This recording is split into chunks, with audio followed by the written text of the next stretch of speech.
Muy buenas noches, bienvenidos a otra emisión del Corresponsal, una tarde muy intensa. Ya están en el estudio, van a compartir todo nuestro programa Ernesto Tenenbaum, querido y destacado colega, y por supuesto además un hombre de la República, el profesor doctor Daniel Sapsay. Pero por supuesto, el Corresponsal es un programa de noticias, de información, en el canal de noticias y de información, y hay una noticia de último momento. Antes de compartirla, le pregunto, ¿tenemos ya Paula Bernini, imagen de ella en Formosa? Perfecto. Paula, ¿cómo estás? Bella noche allí. Entonces estás en Palo Santo, en Formosa, ¿no?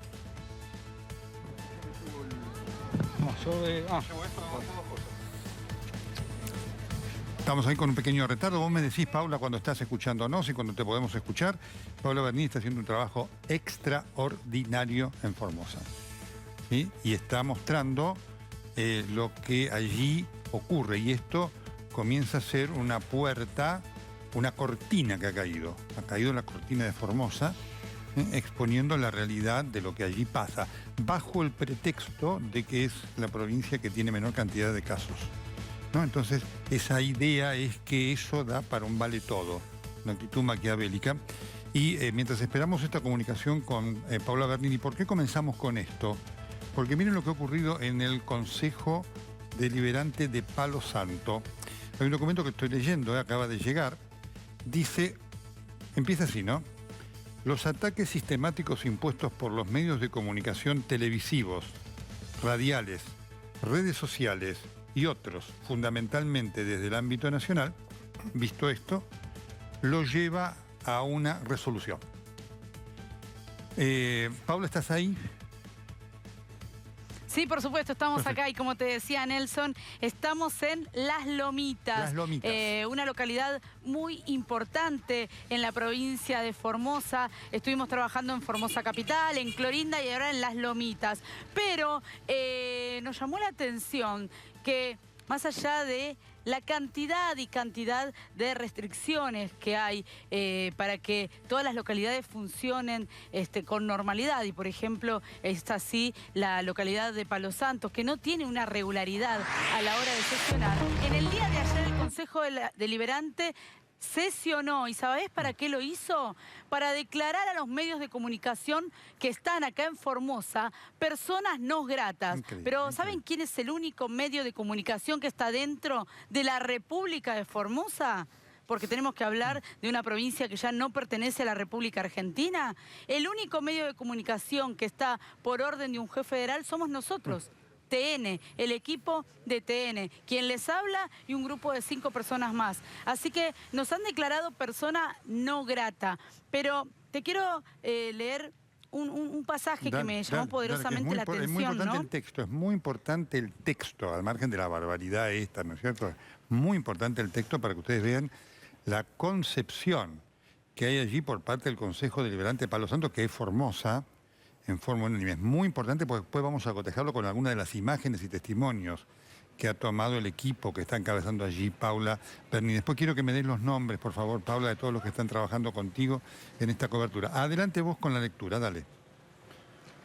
Dice que el mencionado sistema acredita el propósito de imponer criterios y visualizaciones con el fin de desacreditar la imagen del gobierno provincial comandado por el gobernador Gildo Infran y en consecuencia de las necesidades de todo el pueblo formoseño de visualizar dichos medios con el más ruin de las falacias sujeto a cuestiones mediáticas irresponsables, con la pretensión de desestabilizar, Nelson, a un gobierno electo mayoritariamente por el voto popular.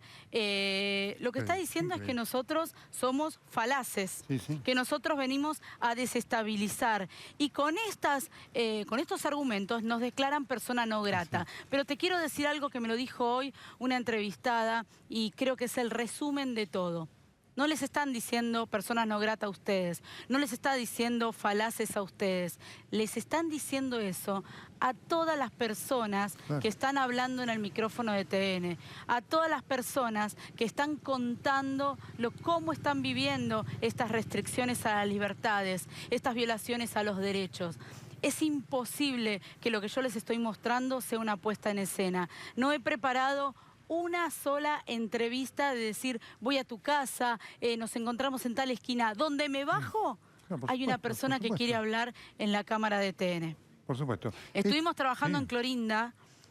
Eh, Y Clorinda, quiero decirte, Nelson, que me atrevo a decir que es la localidad que más está sufriendo en el territorio argentino lo que es la cuarentena, porque hace 180 días, 6 meses que los clorinenses no pueden salir de Clorinda. Es una ciudad amurallada, bloqueada, cerrada. Esta es una realidad impactante, porque fíjense algo, ¿no es cierto? El lenguaje del texto es realmente notable, porque habla de los medios nacionales. Claro, los medios provinciales allí tienen un nivel de condicionamiento. Ustedes saben, esto lo hemos contado muchas veces, pero hay que repetirlo. Cuando un periodista va a Formosa, en el hotel donde se aloja, el dueño del hotel tiene la obligación de informarlo a la policía. Si no lo hace, está expuesto a tener una sanción. Este es el régimen de Gildo Insfrán, claramente, que ha confundido protección con cárcel. Las imágenes que mostrabas, Paula, quiero compartir algunas cosas después también con Ernesto y con Daniel Sanzay, porque acá hay cosas más profundas de todo esto, ¿no es cierto? Hay la evidencia de una concepción de la vida democrática que hasta el momento en Formosa ha funcionado. La gente, por A, por B, por C, por D, lo ha votado. Esto no tiene nada que ver con si lo votan o no lo votan. Tiene que ver con algo absolutamente inaceptable. La persona que es sospechada debe ser aislada, no encarcelada. Son dos cosas distintas. Esa persona tiene derechos. Esa persona es una víctima, no es un criminal.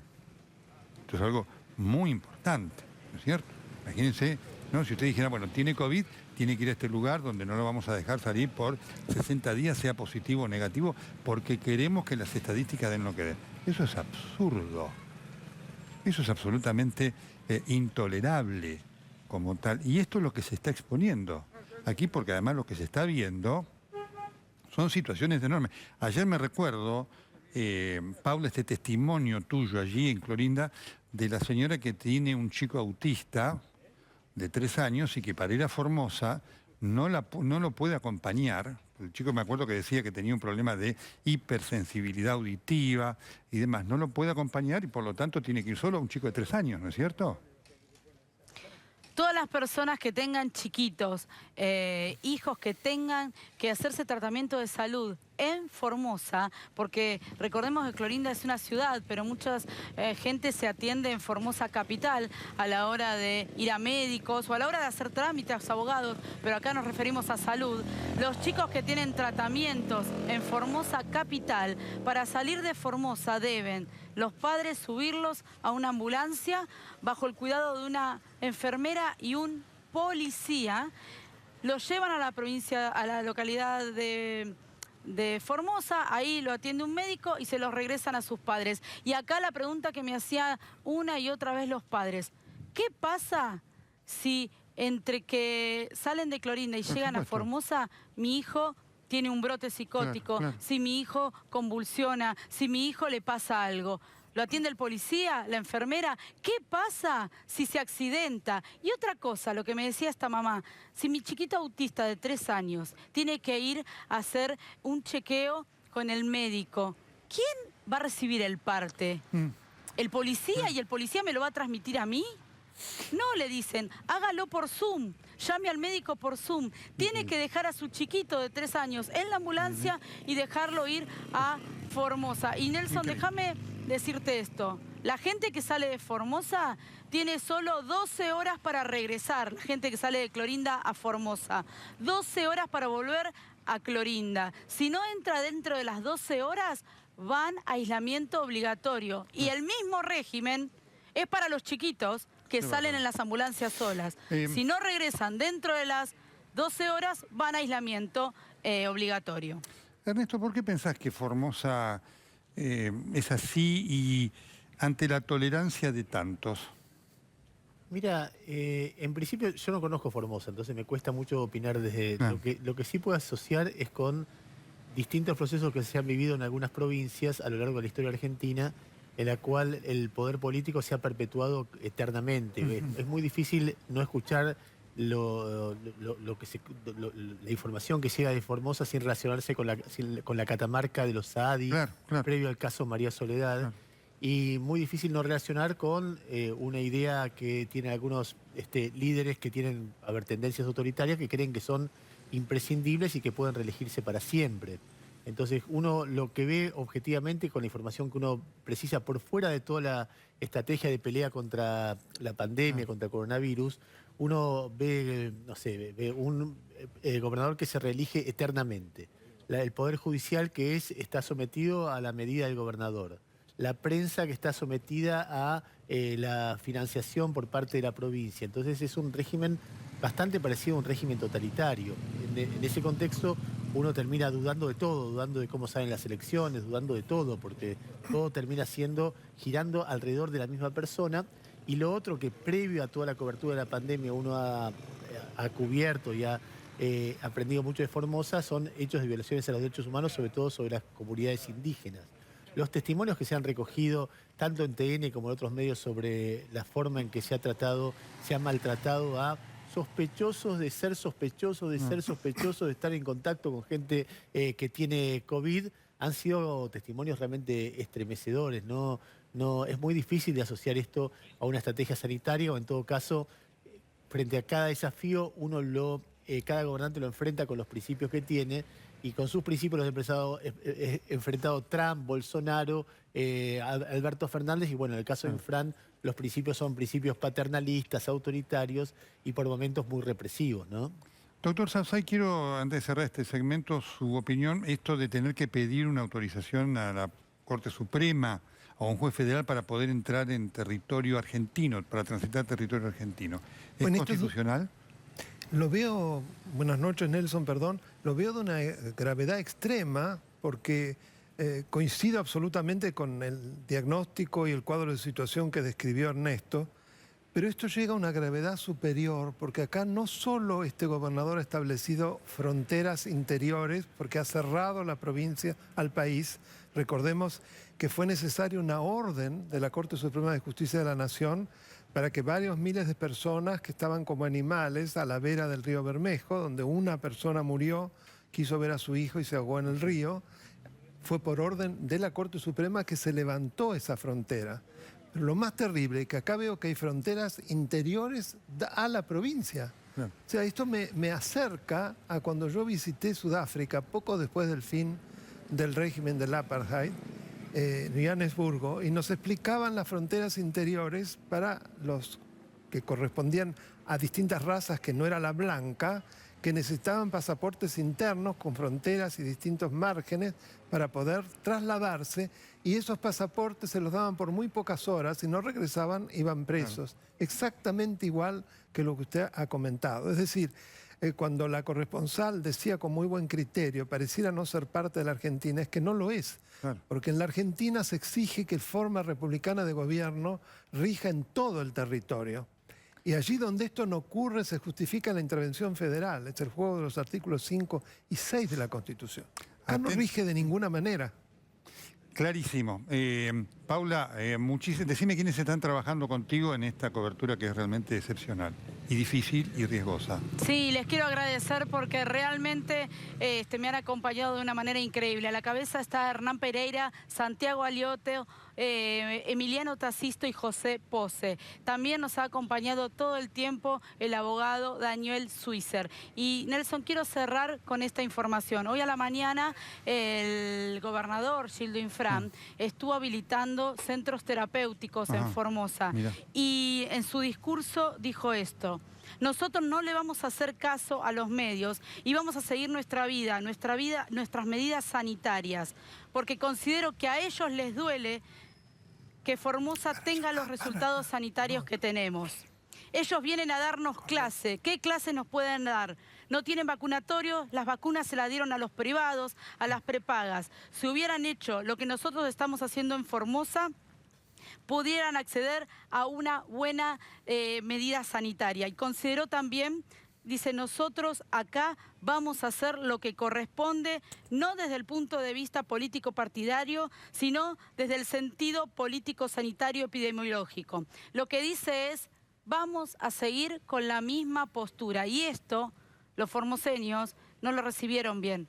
De alguna manera, viendo los canales nacionales, ellos creyeron que podían encontrar una solución a este bloqueo de la ciudad y de la provincia. Pero hoy el gobernador Gilles Dufrane dijo que no, que van a seguir con la misma postura sanitaria. Correcto, es lo que dijo Ernesto. Eso es un régimen autoritario claramente establecido y que ha confundido democracia, autoridad con autoritarismo y democracia con apropiación.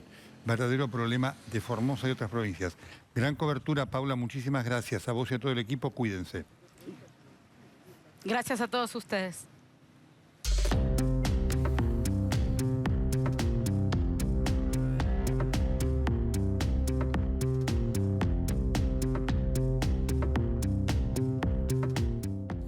Bien, quiero ser breve en el comentario porque esto forma parte de esto que hablábamos recién y compartíamos con Paula, Ernesto y el doctor Sapsay. Ya estuvimos viendo lo que fue el acto del día de hoy. Pero el tema del vacuna-gate, que así lo es, tiene, más allá de los escándalos que estamos conociendo y que vamos a seguir conociendo, porque esto se va a extender, tiene una reacción política que ya está clara.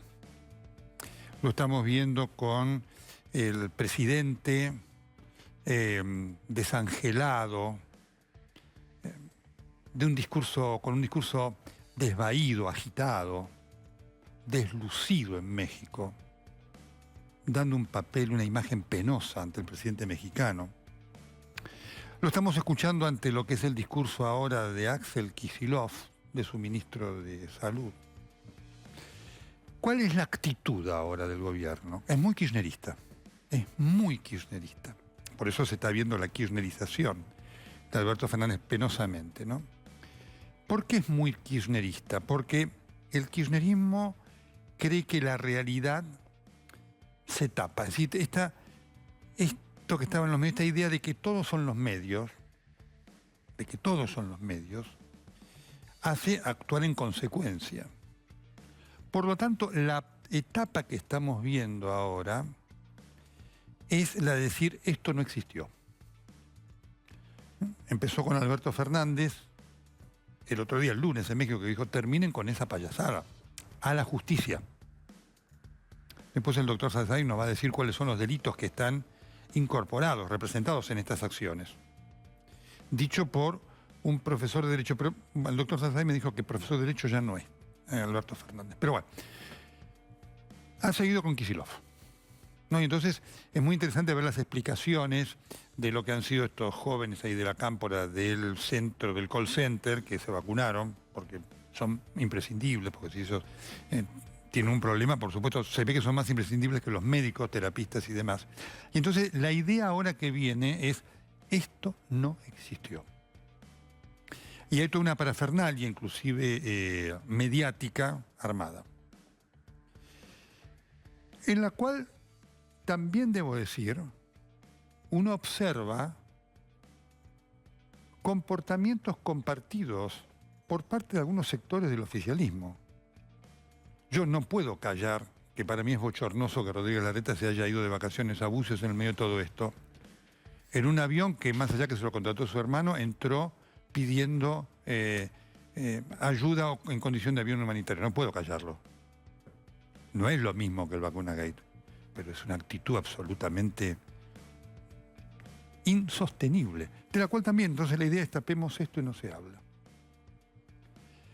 Esto tiene una definición, y con esto voy a culminar. Esto tiene una definición muy clara. En el diccionario se llama cinismo. ¿Qué es el cinismo? El cinismo es una actitud, una conducta de una persona que defiende, casi yo diría en forma fanática y cerril, defiende en forma impúdica lo que está mal, para hacernos creer que está bien. Esto es lo que representa el vacuna-gate. La instrumentación del cinismo político.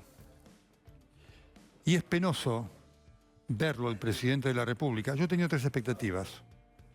Es penoso verlo, a Alberto Fernández, que prometió que iban a volver a ser mejores, ser él ahora un exégeta del cinismo político. Algo que está en las entrañas del kirchnerismo, que como toda concepción extrema de la política es tan dañina para una sociedad, para un país, y está aliada a lo que representa el daño para un proyecto de país. El fracaso.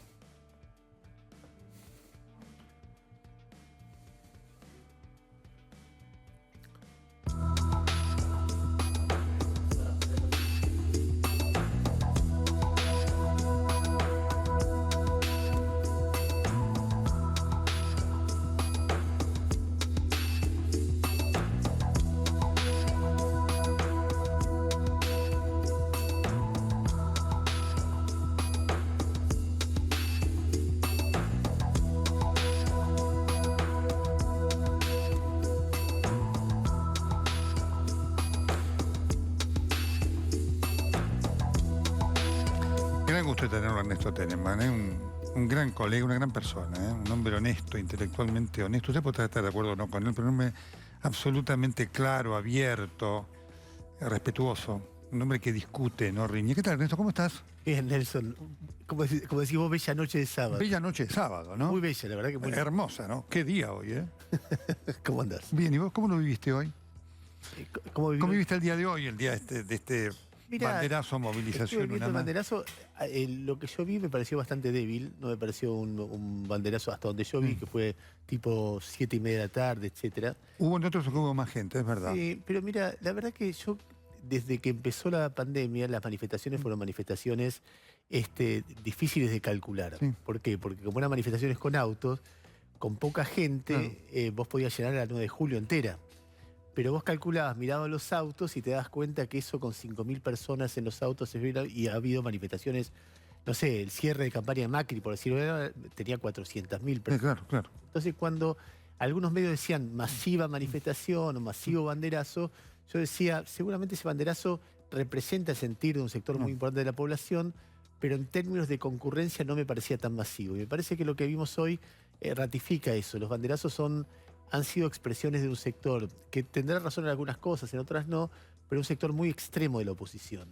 Y me parece que eso se vio, que su representación numérica hoy fue bastante chiquita, agregándole que tenía alguna pequeña dosis de falta de responsabilidad porque era ya ni siquiera en auto, era presencial, unos con otros, en un momento de pandemia.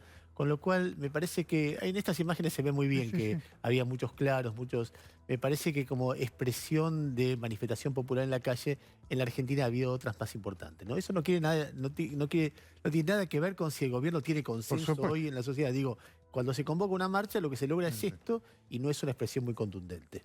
Está muy claro. ¿Cómo lo ves, Alberto Fernández? Y esta es una mala semana para analizarlo, porque esta fue una mala semana para él. Es una semana en la cual el gobierno incurre, produce un escándalo. Yo trato de pensar en la historia de la democracia desde el 83 para acá, es muy difícil encontrar. Yo pienso, para mí el indulto a los excomandantes fue un escándalo tremendo. La tragedia de Once, por los datos de corrupción que hubo previos y las advertencias previas, fue un hecho de corrupción y muerte tremendo. Los bolsos de López. Y la idea de que en el medio de una pandemia con 50.000 muertos, con la gente angustiada por lo sanitario, por lo económico, por la incertidumbre del futuro, lleguen las vacunas y en los más altos del poder político se reparten entre amigos y aliados políticos algunas de ellas, y no quiero pensar qué hubiera pasado si no hubiera hablado de más Berbisky. Claro. Es un escándalo realmente tremendamente degradante, terriblemente duro, que la sociedad mira perplejo, y lo que yo veo en la reacción del presidente, veo dos momentos. Un primer momento donde actúa enérgicamente y que califica el hecho como deplorable, injustificable, le pide la renuncia a un amigo, a Ginés González García, baja del avión a 2 amigos legisladores que se habían inoculado la vacuna, difunde la lista de los 70 beneficiados por el Poder Ejecutivo Nacional en este caso, ahí nos enteramos hasta dónde llega la mancha, y la verdad que se hubiera terminado ahí y se hubiera mantenido en el discurso, esto es deplorable, Claro. estamos avergonzados, pedimos perdón. A partir de ahí vuelve una reacción de político tradicional, pequeño, en la cual hay un vaivén donde empieza a traer la culpa a los medios de comunicación, la justicia. Recuerda hechos de corrupción de Macri. en la época de Macri, de supuesta corrupción, y lo recuerda de manera muy torpe. Quizá estaba muy cansado en México ese día, pero en lugar de decir el vaciamiento del correo, dice el vaciamiento del Congreso. El Congreso, sí. En un momento dice, cuando define la tragedia de Lara San Juan, dice, un ministro envió un submarino para que mueran 44 Sí, sí. personas. No dijo, salió un submarino y murieron, sino lo enviaron para que muera 44 personas. Y después vaya Peyú, y ahí hay un momento realmente muy impresionante, que en otro contexto sería gracioso, porque va a homenajear el nacimiento de San Martín y empieza a hablar con los medios de comunicación. Sí, sí. Y el vínculo que hace es San Martín no tuvo que lidiar contra las Increíble, editoriales increíble. de los medios de comunicación y las Increíble. redes sociales. O sea, como San Martín no tuvo que lidiar, tuvo la ventaja de no tener que lidiar contra Majul y Babi Checopar. Entonces, Quiero decirles pero- una cosa, ¿no? Ernesto, además de ser un excelente periodista, es psicólogo. Entonces, él tiene esa capacidad, y por eso me interesaba mucho, fue la pregunta, de analizar lo que significan las palabras, ¿eh? Con este contexto conductual que es impresionante, ¿no es cierto? no, a ver, yo lo que veo ahí es un presidente tironeado entre, en principio, un método muy habitual, que yo no critico, es un método, cada político, algunos tienen métodos lineales, métodos combativos, el método de Alberto Fernández es un método más pendular. Sí, sí, muy pendular. Claro, de repente dice, expropiamos Vicentín, de repente sale de ahí, Sí, sí. y espera que el tiempo, y después de repente el tema no está más. Y así pasa con retenciones, pasa en la relación Cristina, con la justicia, en muchas cosas pasa eso. Eso, insisto, para mí estoy definiendo un método, una Claro. forma de proceder. No estoy criticándolo, estoy contando. Describiendo, estás describiendo. Ahora, ese vaivén en ese contexto, porque ¿cuáles son los intereses involucrados? El interés, la perplejidad de la sociedad, y supongo que en algún lugar del mismo, quiero creer que en algún lugar del mismo, y eso lo hace proceder respecto de, bueno, pide renuncias, difunde los datos, baja gente del avión, y después el interés del círculo afectado por esto y de su sector político, al cual se dirige en su segundo momento. Y me parece que en ese segundo momento, donde empieza contra los medios, la justicia, en un momento dice, nos hacen discutir cosas que no son Sí, importantes. sí, sí, sí.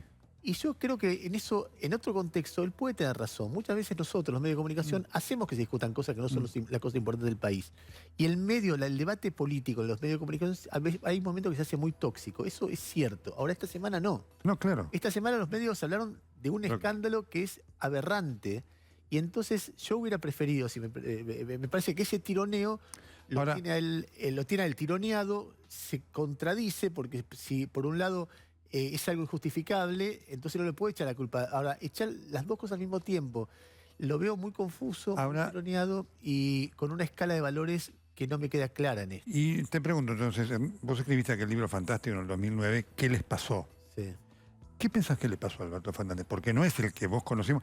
Y ni siquiera significa eso así que todo fue coherente, él tuvo su paso por el kirchnerismo, pero en un momento él se dio cuenta, en el 125, que había un error, se fue del poder, eso es un hecho para...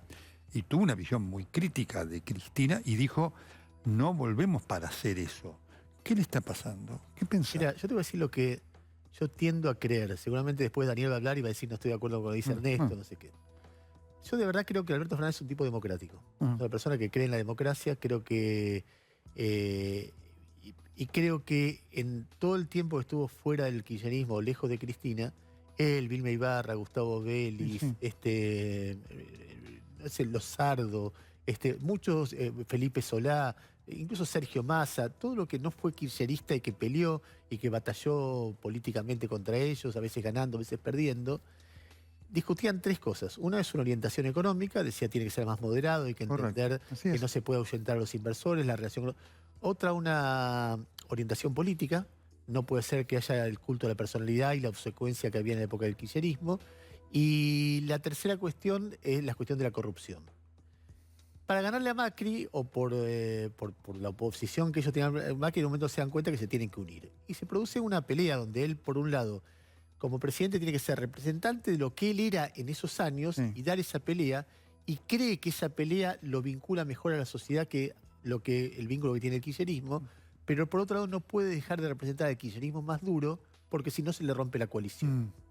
Y en ese drama político, personal, de que es una cosa, es la otra, tiene que ser las dos, por momentos le habla a la sociedad, por momentos al kirchnerismo, por momentos protege a Cristina, por momentos no, y ahí se producen todas estas discusiones.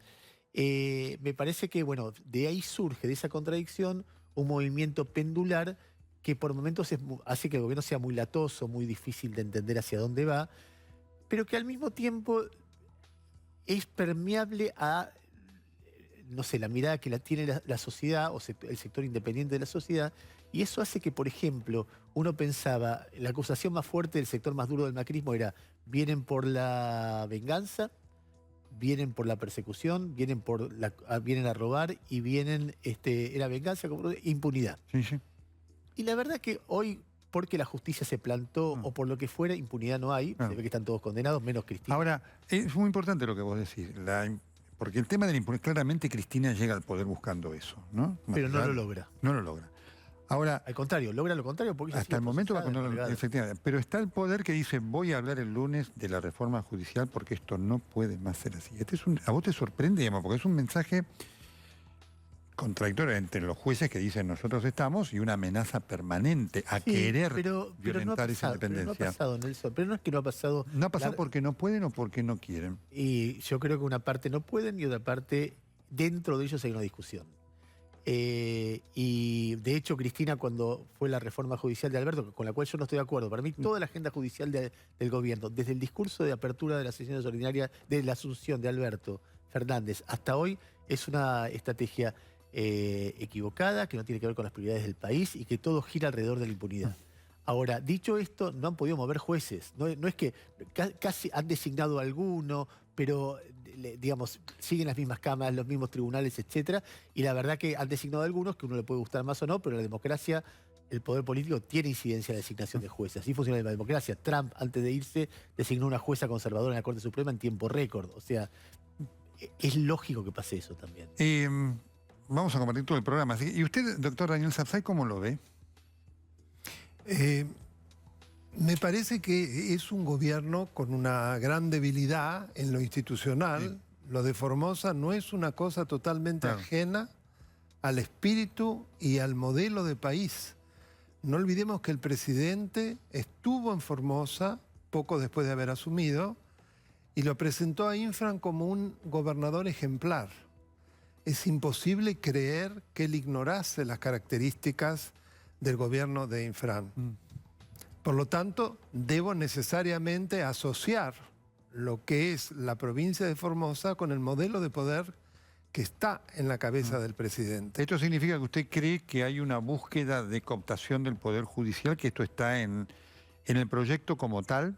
Pero no tengo la menor duda. Acá hay un plan de impunidad que se ha puesto en marcha desde el primer día que asumió la nueva administración, a partir de un gobierno que no es el gobierno de Fernández, sino que una mutación constitucional, presidencialismo devino en vicepresidencialismo, en abierta violación al artículo 87 de la Constitución, que dice que el Poder Ejecutivo es desempeñado por un ciudadano con el título de presidente de la Nación.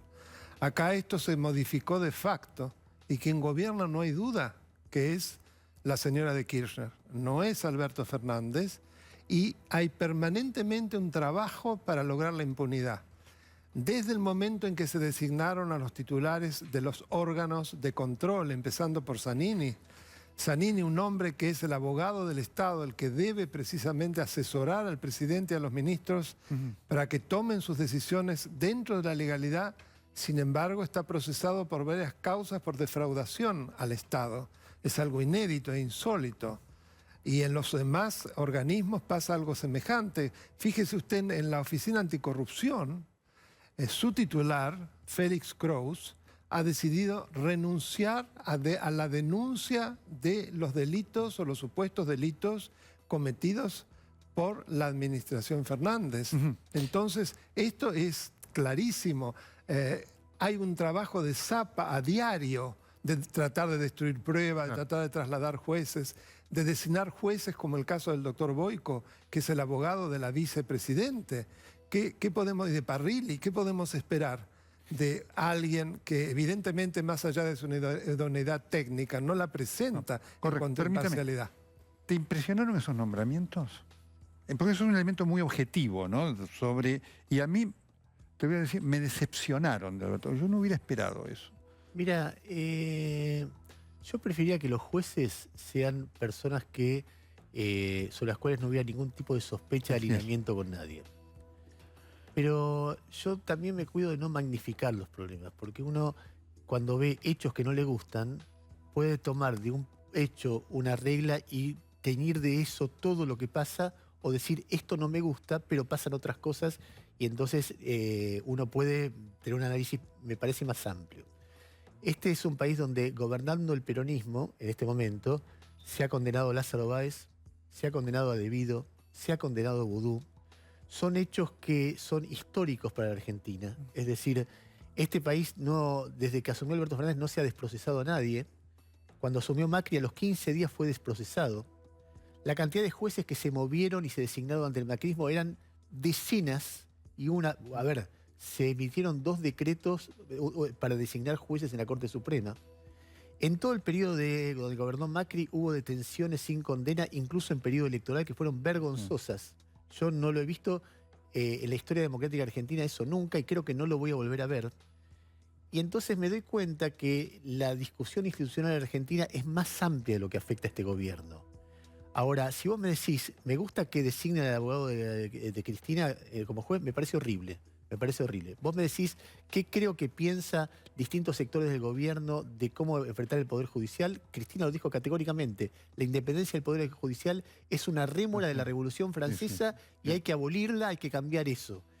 No me parece que sea el mismo pensamiento que Alberto Fernández, pero me parece que Alberto Fernández, con las agresiones a la Corte, a mí me desilusiona, a mí me parece que es un enfoque horrible, pero me parece que no tiene ni el número ni la voluntad. Prefiero la visión de Sergio Massa, en ese sentido, que dijo acá la justicia tiene que fallar, el gobierno tiene que gobernar y el Poder Legislativo tiene que legislar. Veo las cosas de una manera más compleja que la que ve Daniel, que por ahí tiene razón él, no, tampoco daría la vida por mi percepción. Tampoco me parece que gobierne Cristina. La última, antes Creo que dejemos las cosas. Cristina ha hecho manifestaciones muy potentes de desagrado con la marcha de las cosas. Y ha pedido renuncia de ministros que no se produjeron, ha habido me doy cuenta que hay una tensión ahí que por momentos se impone Cristina, por momentos se impone Alberto Fernández, por momentos están de acuerdo. No sé cómo se va a definir. Yo tengo una visión más dura, pero lo vamos a discutir otro día con Ernesto pero por supuesto que es fantástico. Pero no quiero que te vayas sin también una palabra de la oposición, porque obviamente la oposición también está en juego en esto. Yo soy muy crítico de muchas cosas de la oposición. Mira, yo te voy a decir lo que yo espero de la oposición. Para mí, el gobierno de Mauricio Macri en lo económico fue realmente una calamidad. Creo que se tomaron medidas irrespetuosamente que afectaron muchísimo los intereses, la vida cotidiana de la gente, sobre todo de la gente más humilde. Y no escucho una reflexión, no autocrítica, porque eso es lo de menos, sino en qué cambiaría su acercamiento económico si llegara al poder.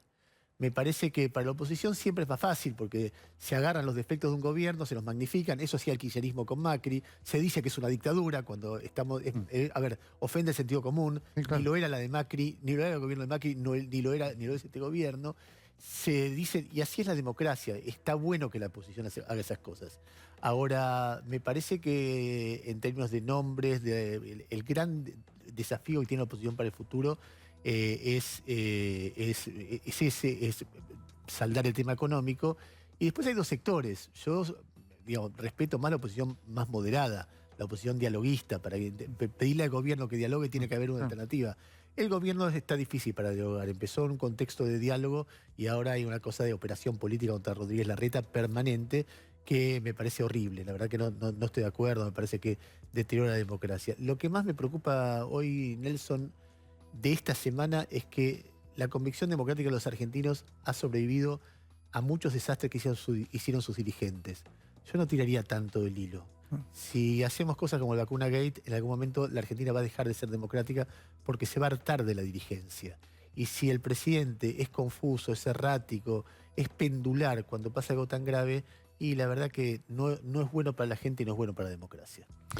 Ernesto Tenenbaum, qué placer tenerte aquí. No, para mí también. Siempre tenemos un diálogo de largos años, Nelson. De largos años. En lo Cuando estuvo fundamental, acá en esta casa, además muchos años que lo honró. estoy esperando tu libro, el libro sobre la salud de los papas, que va a ser un éxito monumental. Esta semana te va a llegar, ¿sí? Dale. Así que Ernesto Tenenbaum, un gran periodista, una persona honesta, un ciudadano, un demócrata. ¿Sí? Perfecto, gracias Ernesto. Gracias. Que estés bien, ¿eh? Muy bien, vamos.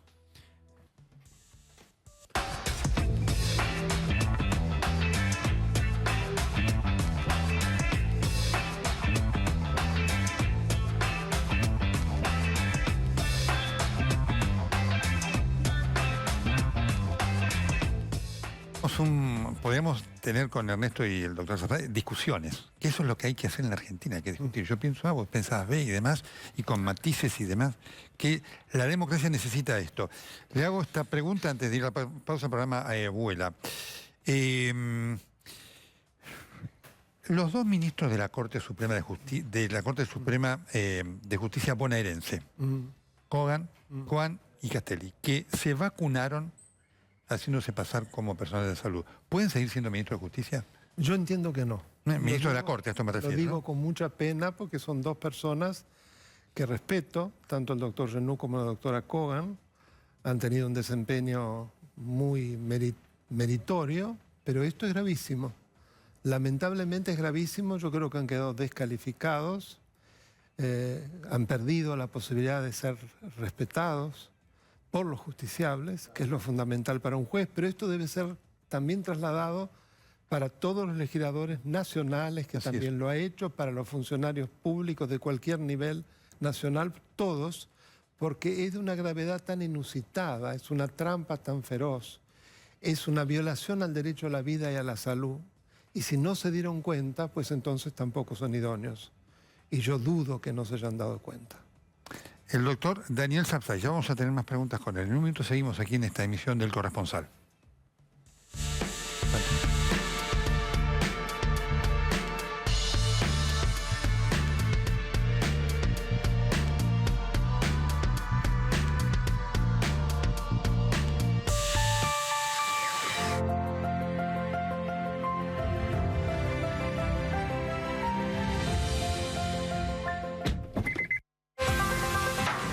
Aquí es donde el amor incondicional y la felicidad residen.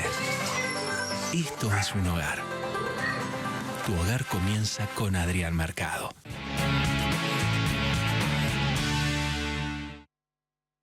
Dicen que lo único permanente es el cambio. Cambiamos las etapas, los caminos, pero hay un seguro que nadie te da, un seguro para cambiar. Entonces, mientras todo siga cambiando, seguimos con vos para no dejar de cambiar. Rus, seguros para cambiar.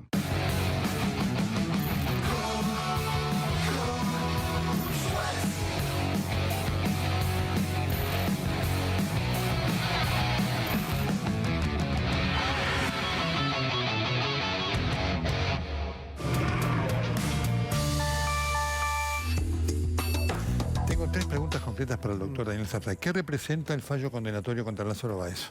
Para mí un punto de inflexión. No hay en la historia argentina un fallo que sea tan categórico, que aplique penas tan graves, el máximo de la pena de prisión para Báez solicitada por la Fiscalía, pero sobre todo lo que se consideraba como clave, que era ver qué pasaba no solo con el lavado, sino con el delito precedente, que claramente queda dicho que fue la obra pública. Entonces, eso nos conduce, nos dispara rápidamente a lo que es como un trípode. Los otros dos grandes procesos, Cuadernos, Otesur, Los Sauces. Y, obviamente, Cristina con su familia absolutamente involucrada, ¿no? O sea, es muy sumamente importante. Hoy, ¿a la Corte usted la ve en riesgo? Yo no la veo en riesgo porque han tratado de hacer todo lo posible para desestabilizarla, pero pese a ello, como no tienen los suficientes votos en diputados para modificar ya sea el número, para meter un tribunal intermedio, para hacer algún tipo de tramoya que relativice las decisiones de la Corte, no le veo el riesgo, sinceramente. Y la Corte, que estaba desunida, se unió por las barbaridades que han hecho. no por amor, sino por espanto. Pero hoy está unida, fíjese. Y ha habido varias decisiones muy contundentes. Con respecto a Formosa, 2 fallos muy importantes. Con respecto a Milagro Sala, una confirmación bien clara de las sentencias de la justicia provincial. Y así podríamos seguir. La tercera y última, dijo el presidente de la República en México. La justicia no debe hacer payasadas. No hay delitos por dar vacuna a la gente. ¿Hay delitos en lo que hemos conocido hasta el momento del Vacunagate? En primer lugar, es importante que el presidente entienda que él no puede inmiscuirse en cuestiones judiciales porque se lo prohíbe el artículo 109 de la Constitución y él lo hace permanentemente. En este caso, claramente. En segundo lugar, hay varios delitos. Hay abuso de poder, hay incumplimiento de deberes de funcionario público, hay malversación de fondos de parte de algunos de los vacunados como Zanini y su mujer. Han estafado, han falsificado un documento público al decir que eran personal de salud. Hay delitos contra la salud, porque acá está en juego nada menos que personas en riesgo y que se los ha abandonado de parte de quienes los tenían que proteger. O sea que el presidente, creo que cuando se siente acorralado dice barbaridades que de parte de un hombre de derecho son increíbles. No es la cola lo que importa es qué llevó a que la persona se haya salteado de su lugar en la cola. Y ahí aparecen los delitos. Y la última, ¿qué representan entonces las elecciones legislativas de octubre en esta situación que vive el kirchnerismo buscando la impunidad? Una elección clave. Creo que de lo que se produzca allí vamos a saber si la República está realmente en grave riesgo, como lo está, o por el contrario se puede remontar y los controles, porque acá no importa qué oposición, acá se necesitan controles férreos. Y hasta ahora hemos visto que el único control que ha existido, además de la enorme reacción popular, como el banderazo de hoy, ha sido el que no tengan la mayoría absoluta en diputados. Eso implicó que todas las aventuras, reforma de la justicia, reforma de la Procuración de la Nación y otras, no hayan pasado porque ellos son minoría, necesitan 12 o 14 votos más para lograr el quórum. Así que ahí eso es clave, que la gente lo entienda. Es clave que si la oposición llega a tener mayoría en diputados, sería excelente. Y además que pierda varios senadores, el oficialismo también es muy importante. Me quería decir algo en los 30 segundos finales. Me quería decir algo en lo cual usted está trabajando, ¿no es cierto? Sí, muchísimas gracias, Nelson. La pandemia me permitió armar un canal de YouTube de tipo institucional. Es Daniel Alberto Sacé en YouTube. Ya tenemos casi 40.000 suscriptores en 8 o 9 meses, lo cual me enorgullece y agradezco a quienes se suscribieron, porque lo único que quieren cuando se suscriben es aprender un poco de cómo funciona el Estado de Derecho. Eso es todo. Deberían aprenderlo varios que son legisladores, funcionarios y demás. Entiendo que estarán entre sus suscriptores. Doctor Sacé, muchas gracias. Gracias a ustedes. Ya seguimos en la parte final de Corresponsal.